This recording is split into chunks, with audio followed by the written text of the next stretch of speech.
Now we've got to be honest about this one. Mad Max is making our list of most anticipated games of 2015 on name alone. Before it was confirmed that we were indeed getting a new Mad Max film, we received a game announcement at E3 2013. After that, nearly a year passed with not much to show, and the spring of 2014 saw the title officially delayed to the following year. Between the announcement in April and the following August, we received little in the way of information and only a few videos showing very brief glimpses of the game, and ever since then, things have been pretty quiet. But make no mistake, developer Avalanche Studios has been busy. They just announced Just Cause 3 and its target release date around holiday 2015, but nothing about Mad Max. So what keeps this title in the ranks of our most anticipated? If the game can capture the desolate and desperate feel of the film's Australian dystopian world, it will probably be more than halfway to achieving what it needs to be successful. The Australia of the future has become consumed of complete societal breakdown, following what is supposed to be a major energy crisis. As fuel and water dwindle in an increasingly lawless society, the population is slowly whittled away. Roving gangs with heavily armored and weaponized vehicles who work to control fuel sources attack what remains of the police force. This is the Outback. The dust of the desert swirls as far as the eye can see. The towns and the vehicles share many common characteristics in that it will be hard to find shiny new parts for building either. The harsh conditions leave their mark, and the repurposed metals and materials show rust, held together with only bolts and welding. The game sees the player controlling Max Rockatansky, and it seems this is at the point where he has passed his police force days and in full-on Mad Max mode.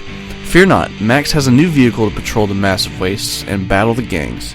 True to the world he lives in, weapon ammunition is a scarcity, so he must choose his battles carefully, taking out or severely damaging opponent vehicles and making use of hand-to-hand combat. Vehicles can be upgraded for speed and power, most likely sacrificing one for the other depending on how you build your vehicle. You use speed and reinforcements to damage enemies. Your sidekick mechanic also rides on the back and can make use of a harpoon weapon to pulverize people and vehicles alike. For the stragglers, you can make use of your shotgun or get up close and personal and use your feet and your fists, complete with finishers, to take adversaries out of commission.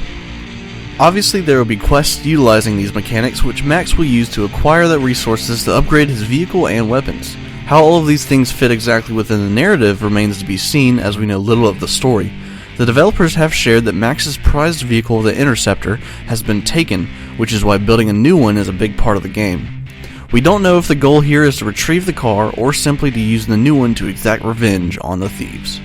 We know Max's history on celluloid suggests that there will be much more in store for the character. Though he is a loner and fits within the anti-hero archetype, he is drawn to causes that will often help out many of the struggling denizens of the arid landscape. We can only hope that this will be a story worthy of the franchise's name. What's most concerning about the title is the lack of updates.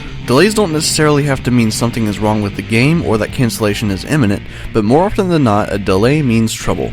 Whether there are issues with the game or the studio is being forced to shoehorn in elements relating to the upcoming film, we can only speculate.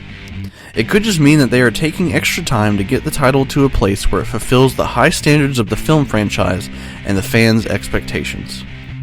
Regardless, the Mad Max well is a deep one for Avalanche to draw from, and though the majority of our glimpses have been of the cinematics, it still firmly holds a spot on our list of most anticipated games of 2015. Avalanche Studios' Mad Max has no confirmed release date as of now.